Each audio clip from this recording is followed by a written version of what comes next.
Hi, Facebook. How are you? We're having a little bit of technical difficulties, but it's okay. We're here. It's Monday. We're excited, and I got somebody here today. So let me introduce her first of all. She's a mother first and foremost. She's an educator. She's an author. She's a blogger. She's a public speaker. She created Go Fund Your Life. And she's a woman of God. This is Nicole Simpson. Hey, everybody. I got Nicole Simpson, everybody. You're so silly. And I'm excited because she took a little bit of a road trip to get here today. Just a little. God forbid she lives on the west side, so it was like 4 hours to get here with traffic. So I'm so happy she's here. I'm proud of her. We're going to chat a little bit. Yeah. So I'm going to start with the big question. Big question. Why are you a Wolverines fan? Because my grandpa was. Really? Yes. That's really the number one reason. And we lived really close to campus. And my grandfather and my grandmother, they actually cleaned the dorms and worked on campus. And my grandma was a cook. My grandfather did some cleaning. So whenever Ohio State and Michigan would kind of play against each other, there was a big rivalry. And I think my grandfather just did it just to spite the kids, just to cause as much trouble as he could. Probably something my husband would do. And so he brought that stuff home to us. And I became a fan just because Papa was. Wow. So you originally from Michigan? No, I'm from Columbus, Ohio. Okay. But we do have some family that's from like Saginaw. Okay. Mm-hmm. Interesting. Yep.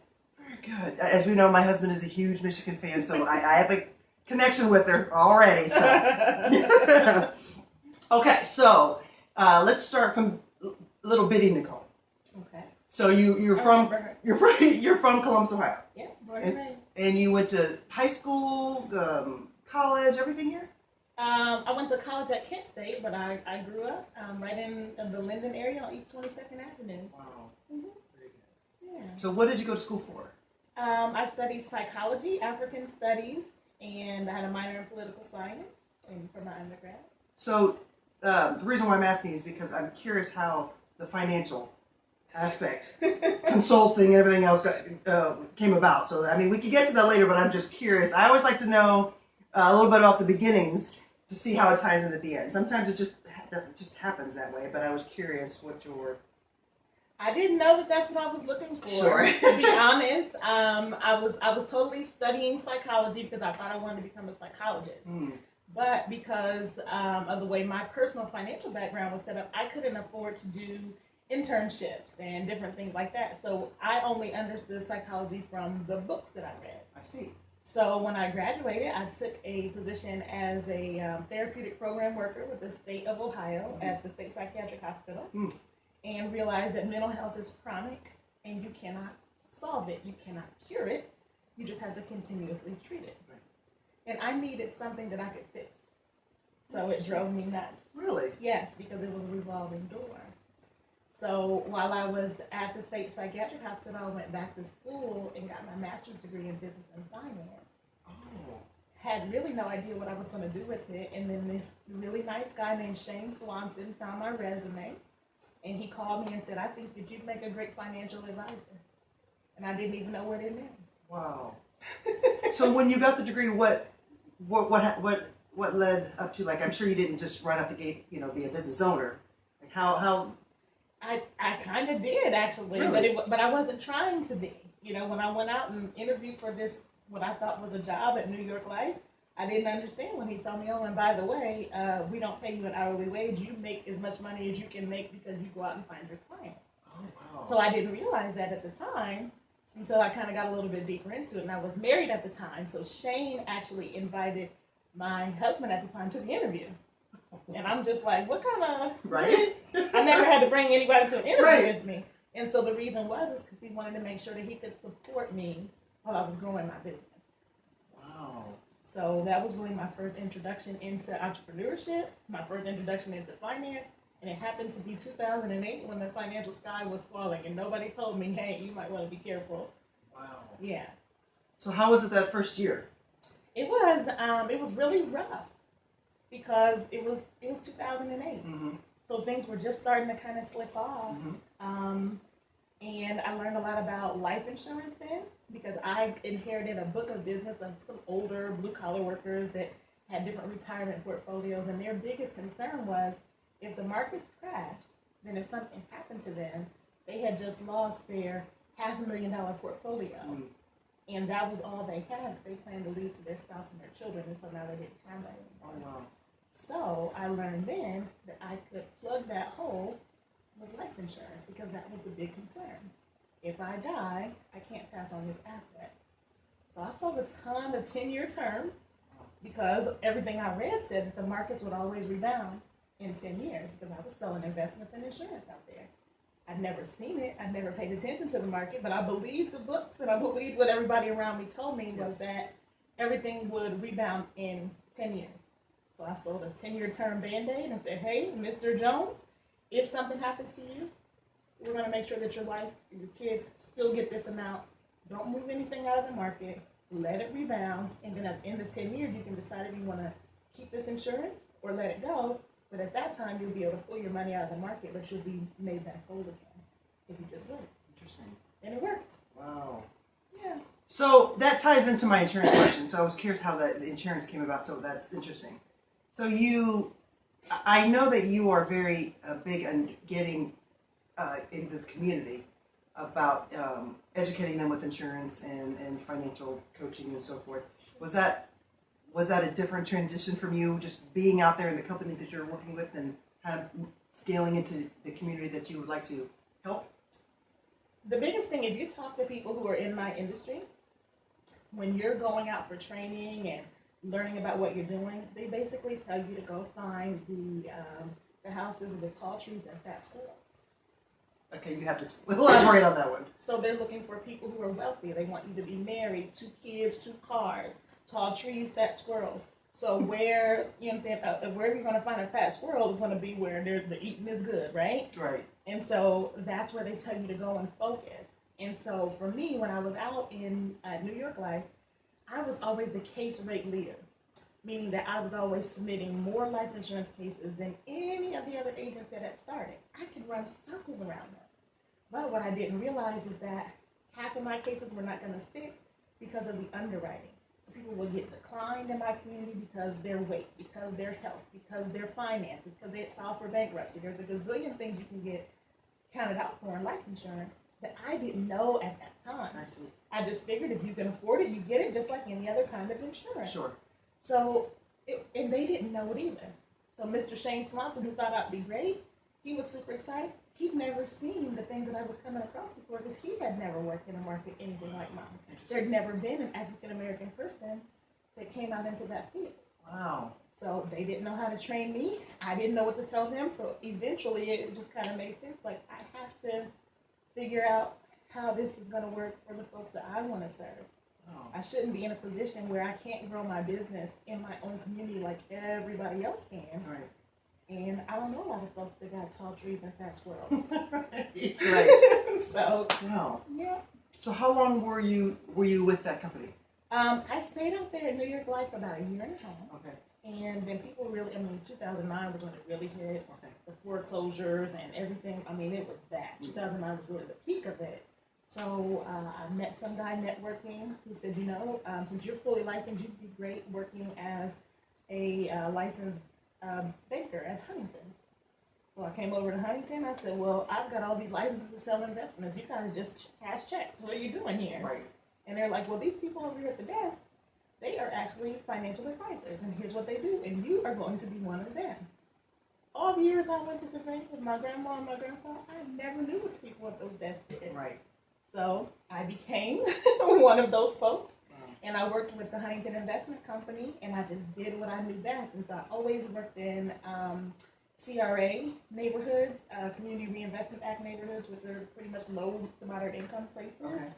and blue collar workers. And I didn't have a year that I didn't have $1 million under management. Wow. So I was just able to connect with folks that they couldn't connect with before. Nobody could ever understand how that little branch over on South Hamilton Road by Eastland Mall had $1 million under management over there, when all the years before it never did. But the guy with the slick back hair and the fancy Italian suit, he couldn't talk to the garbage man. Sure. But he's the one that's got $600,000 in his Ohio Deferred Comp Plan and doesn't know what to do with it and doesn't understand it. So there's a divide. So how long were you with Huntington? About 4 years. Okay. So I left Huntington and went to PNC Bank. Okay. And took this fancy position. I was a vice president at PNC. Wow. Oh yeah, it was so exciting. Listen, I was really thrilled about it, and I hated it. Oh, I see. Yeah, I hated it, and they hated me, and so 364 days, we decided that it was not the best place to be, and they fired me, and I accepted it. I see. Interesting. I can't imagine anybody firing you, but wow. Yeah, no, it was a whole conundrum, but that's a whole other story. Okay. But anyways, I got fired from there. Wow. But I hated it anyway. Sure. Hated everything about it, and believe it or not, I went and sold cars for 2 years with drive time. Really? Because when you're in the financial industry, there's something called a non-compete. So at Huntington, there's no way they're going to let me take all of those clients. I got millions of dollars under management and take them with me. So I had a non-compete there. And then PNC gave me a non-compete also. So now my hands are really tied. I couldn't go anywhere in the financial industry without possibly running over those same customers. And if I touched them, I could be in big trouble. So you were a woman that had been, what was the title that you were at the fancy position? I was an assistant vice president. Assistant vice president. You had your master's by then. Uh-huh. And you were selling cars? Yes. Wow. Yeah. Interesting. I'm telling you, people, that these fascinating. Yeah, at Drive Time, which is interesting because Drive Time is really, they're like a JV buy writer. They're really a buy here, pay here place. They just have really big, shiny cars. Right. So for 2 years, I spent all this time, watching folks that would come in and buy cars at 22 and 23 and, 28% interest. But where else was I ever going to see it? Right. So. Right. Wow. And not knocking those that, they have to start from somewhere. I understand. Yeah, but it's that's a lot. Yes, it is a lot. It is a lot. It is. 22, 23, and 24% Yes. just to get, a car that looks nice, per se, and it was just outrageous, And I had come from banking where we were doing loans at the bank for 4 or 5%. Oh my goodness. So the major difference between there and there was just so eye-opening for me to see because I'd never seen that side of a coin before. I see. So I just didn't understand it. And so it's never about, knocking somebody for whatever the situation is, but just, you don't know what you don't know. Right. So I got an opportunity to really be able to see that and understand that there's a better way. And people just really have to be educated and get themselves in some different kinds of situations so they don't have to do that. That's, you're paying, $400 or $500 a month car note, which a lot of people are spending $400 or $500 a month in a car note. You never have anything to save. So you can't build wealth. You can't plan for your retirement. There's so many things you can't do because all your money's tied up in this car note. Yes. So. Wow. Yeah. So how did GoFundMe start? So Go Fund Your Life. Go Fund Your Life, I'm sorry. Believe it or not, it started as a referral group. Okay. Go Fund Your Life because after Drive Time, I opened a farmer's insurance agency. My goodness, Nicole. I know, it's a really deep rabbit hole when you start digging, right? Right. And you jumped in with me, so here we are. Okay. So at Farmers Insurance, I was there for about 2.5 years. Same kind of rigmarole, go look for this market over here. They wanted me to find fat squirrels tall trees. Okay, cool bet. Serving life insurance, I began to meet other agents with other agencies. So folks from State Farms, folks from Allstate, American Family, and so we kind of formed a conglomerate of agents that were captive to our one agency, but still wanted to be able to serve customers who needed life insurance. Okay. So I had like Malcolm Marshall and Dee Miller, Marvin Smith from American Family. We used to all come together and meet, maybe once a quarter and just talk about what different products that we had that could serve folks that they didn't, and we just really used it as a referral source. And I was calling it Go Fund Your Life because we wanted to make sure that if someone came to any of us and our company couldn't cover them for life insurance, that we would send it out to our friends that we trusted who would be able to find something. Wow. So That's cool. that's truthfully where it started. Okay. Wow. Yes. Huh. So how did blogging come about? Like blogging and you're an author and all these other things that you. I mean, because that's just the beginnings. But you have so much going on. That, I have a little bit going on. Not a whole lot. Okay. Just a little bit. So blogging, I don't know. I just really enjoy writing. I've got a unique kind of a voice, and I would read different people's blogs. Like, I could do this. Mm-hmm. This is kind of fun. I could be knowledgeable and punchy and kind of do some different things. So it actually came along because I was trying to teach my son and his friends about financial matters. And so I was trying to learn how to write in their language so that they can understand it, and it would be fun and interesting for them to be able to read. Interesting. So he's got a couple of little buddies in the neighborhood, and so they come to my house, and they know that I'm going to probably teach them everything under the sun if they let me. And they did. Wow. So that's really how it started. And then once I got my website up and going, I just started, posting some blogs here and there, just informational things, and sharing them with multiple different financial, like Wealth Noir and some other Black Wallet, just some other Black social enterprise type organizations that are looking for financial empowerment and information, and just kind of sharing it around. Wow. Yeah. Do you feel it's challenging to go into our neighborhoods, especially neighborhoods that aren't necessarily out in the suburbs, to explain to them about financial literacy and insurance? I mean, do you feel like it's somewhat of a challenge or no? It's not a challenge, because everything that we ever need to know about money, we probably learned by the time we were 7 years old. So I very rarely run into somebody who says, oh my gosh, I just don't know what to do. Everybody's true and real problem is that they just don't have enough money to do what they want to do. So it always comes down to a cash flow issue when you really take a look at it. And people solve cash flow in one or two ways, right? Either figure out how to go make the money on themselves, or they go and borrow the money. And it's one of the two. And then there's some folks who are stuck in the middle who don't do either. And they're just stuck. But very rarely do you run into someone who says, I have no idea what to do. And I heard through the grapevine that you are one to support cash purchases instead of using credit. I do. I actually teach credit abstinence. Can you elaborate a little bit on that? I can. So, truthfully, I work with a group of folks through one-on-one coaching and cash classes, and we really just figure out what it would take to be able to tap into the gift that God gave us to be able to make an income. Because I work in a faith-based community for the most part, and the honest to goodness truth is, if we are truly believers, I think that it's almost impossible to assume that God did not instill something in us that was going to be able to make a way for us. It was going to provide for us all the way through and through. And I don't necessarily believe that meant you putting your hand out and asking for something, right? I think that He gave us all a gift that will make room for us to do whatever it is. And just here recently, just in the last 2 weeks, I've had 2 clients who came to me in tears crying, oh, I can't pay my bills, I can't do this, I don't know. And I just simply asked them, what is your gift? What is it that you do?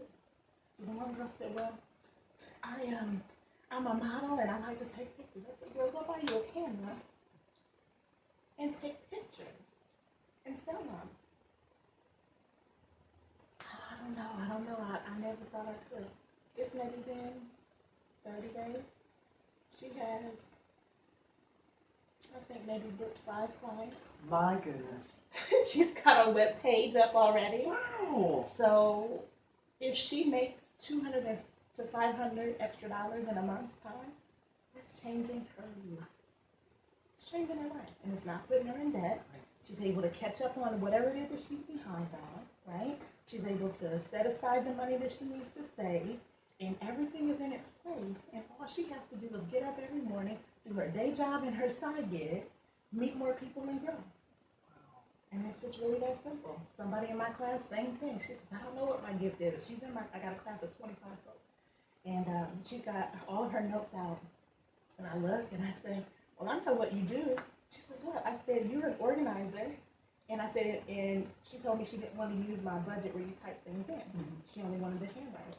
I said, do you know how many realtors, how many insurance agents, how many folks that do what I do would love to have a person like you?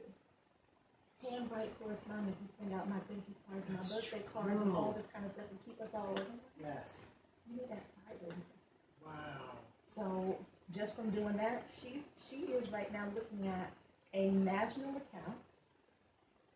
Okay, a national account from someone who just happens to be a personal friend of mine, who just happens to have a really large brand and just heard me talking about me having someone who could provide the service on Facebook. And she hit me up like, hey, tell me da da da. And this person has been in Essence magazine. Wow. She is known as a millionaire. She is one of the first people to patent a natural hair care product. The first African American woman to patent a natural hair care product. And she's asking about the service. So the girl is on vacation right now, but when she comes back, that's the first document I'm going to see. Absolutely. You know? And so when I ask people, how much would make a difference? $200, $300, $400. That ain't a lot of money. That's not. If you can fry enough chicken, you can braid enough hair, right. You know what I'm saying? You can whiten enough teeth, like whatever your thing is. Right. You can do all of that to make just really what the difference is. When you start to look at people's budget and where they're missing out and, you know, what it is that's keeping them up at night, it's usually a couple $100. Yes, you're right. You are so right. My goodness. So tap into your gift. Use what it is that God gave you. See why I had her on. To be able to make room for you. My gosh. My goodness. So... Okay, so I don't want to stay on here very long because I'm not going to do one of these Facebook Lives like my husband. But we're going to go into the next. So you brought up budget, and I know you were on a budget that was like for us to watch. That was really interesting. You were on I think $25 a week. $25 a week budget she was on. So tell us a little bit how a daily budget was for that, and it was possible. She wasn't starving. She was okay. She lived. Right. In fact, I gained weight on the budget because there were so many casseroles and so much pasta I see. And all that kind of stuff. So it wasn't the healthiest, waist conscious deal to do, but it was definitely something I could do. And we completed it for 90 days. You did the $25 a week budget for 90 days. Yeah. My goodness. Absolutely. But it was important, you know, one, to be able to teach my son and my household. Sure. Hey, this is something that you can do, because sometimes if you can't make enough money somewhere else, you've got to cut it off another part of your budget. Yes. You got to be able to move things around. My goodness. And so when I sat down and looked at my goals, I'm like, hey, I've got this that I need to pay for, that I need to buy, so on and so forth. How am I going to be able to do it? Well, looks like we're spending a whole lot of money on eating food. Right. So what can we do? Oh my goodness. So, you know, whenever somebody posted, oh, there's a produce giveaway over at so-and-so, such and such, I'm right there. Yes. I'm going to take all of those free vegetables. Thank you very much. Yes. You know, and whatever the situation was. There was a networking meeting that I didn't feel like going to. I'm in the insurance business. That's all they do is feed you. That's true. That's true. That's true. So guess what? When they send me the invite, I'm going, where is it? Breakfast at the country club? Yeah, I'll be there because that's free. Right. Oh, we're having a meeting at McCormick and Schmidt's. Uh-huh. Right. Absolutely. Right. I'll be there. Right. Yeah. Wow. So, and if I had leftovers, I'm bringing them back to the kiddo. Right. This is what we're eating. This is what we're going to do. So, it worked. And I was able to, you know, make some additional payments. I have what I call layaway plans. So things that I know that I want and I need, I put it in my layaway account until I have enough money in that account to be able to go get whatever left in it. Wow. So you would for example, I'm not saying exactly, but you would put little envelopes together or certain things that you want, you would just kind of start something? I don't use envelopes. I actually put them in a real bank account. Okay. Yeah. So an online bank account that's out of sight, out of mind. It doesn't have a debit card tied to it. Oh, I see. And has a higher interest rate. So right now I'm using Ally. I love them because they pay about 2.16%. So almost the inflation rate. I'll take it if I got to sit my money somewhere. But yeah, I make videos sometimes. I need a ring light. So I found the one that I wanted. I see how much it costs, and it's not in my budget, but it is in my layaway account. Oh, good. So I can't get it until I can afford it.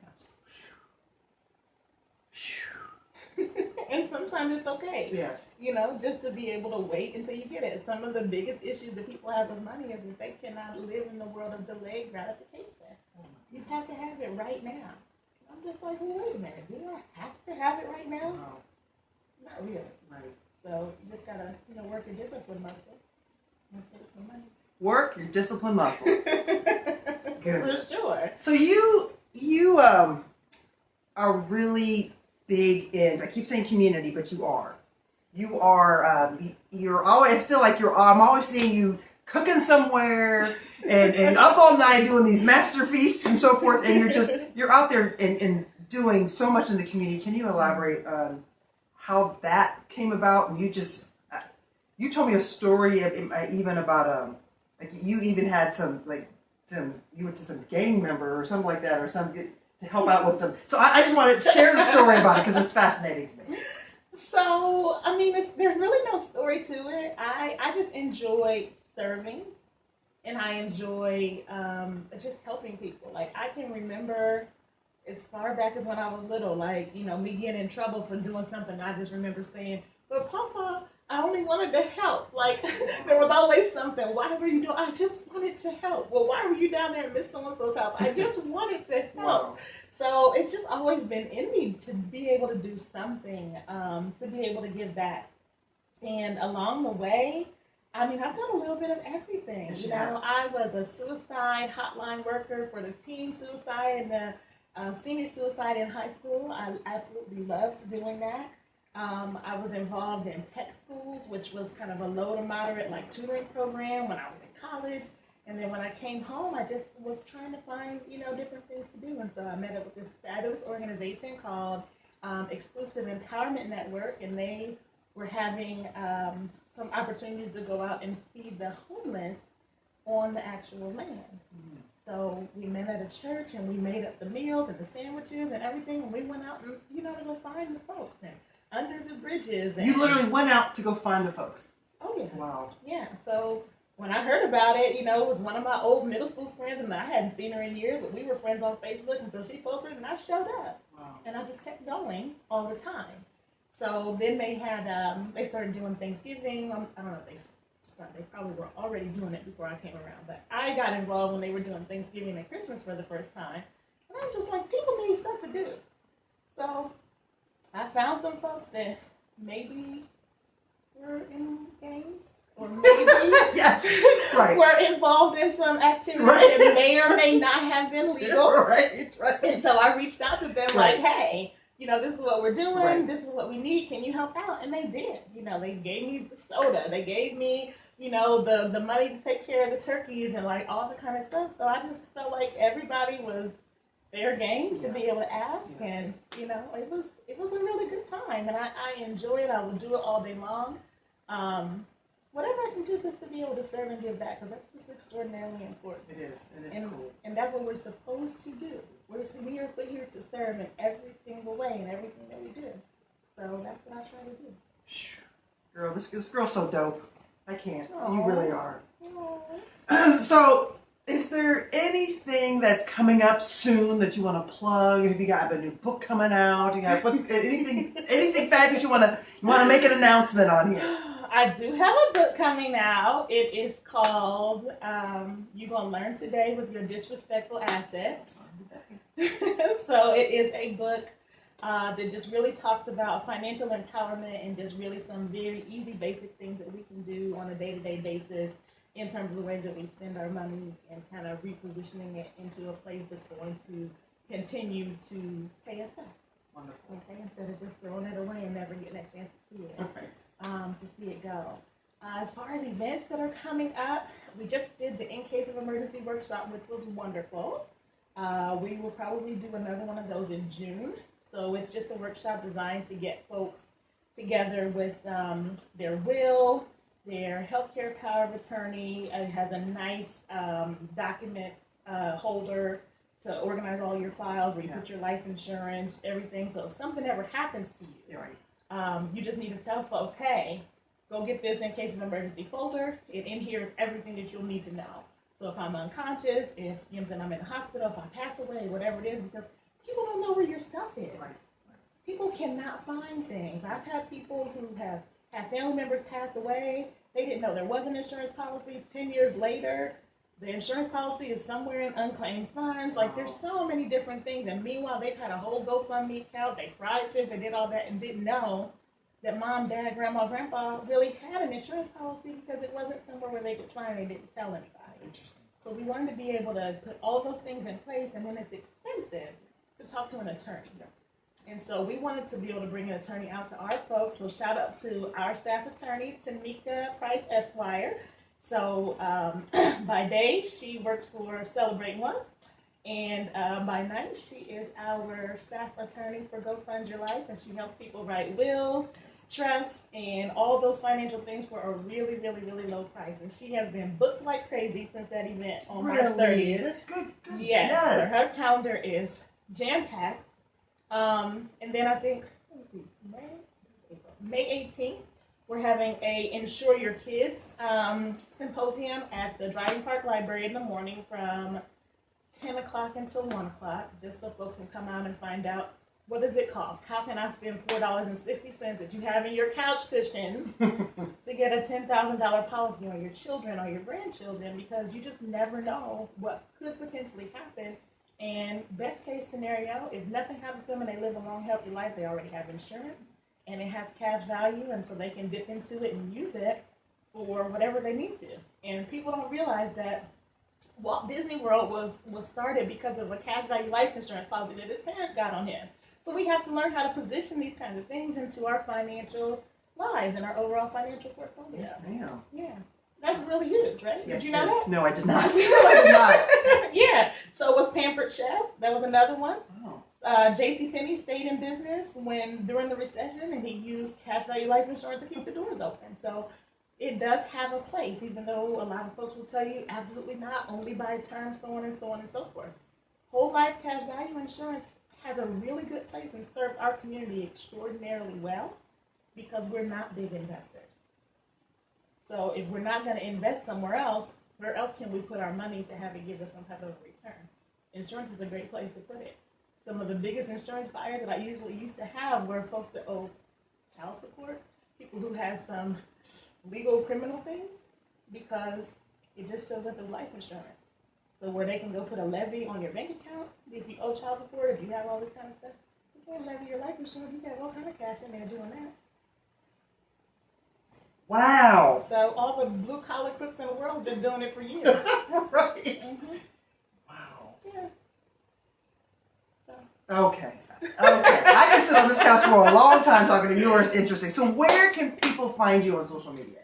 People can find me under Nicole A. Simpson or Go Fund Your Life on all social media. Actually, I'm Go Fund Your Life, and then I have a personal page that you can like. It's a like page under Nicole A. Simpson. Very good. Very good. Well, Nicole, thank you so much for sitting down and talking to me. Thanks for having me. This was fun. This is very People interesting. have been talking to us. They have been, and I do apologize, but I'm excited. And you could rewatch the loop. I'll rewatch it, and then she's very fascinating. Hi, Latanga. I can see really far. Yes, you can. So definitely hit her up. She has a wealth of information. She puts a lot of information on her page, and so yes, she's just awesome, and she's approachable. You come up and say hi, Nicole. I'm gonna make you my best friend. Yes. Yes, indeed, I will. Very good. Well, thank you so much. You guys have a great, productive rest of the week, and see you later.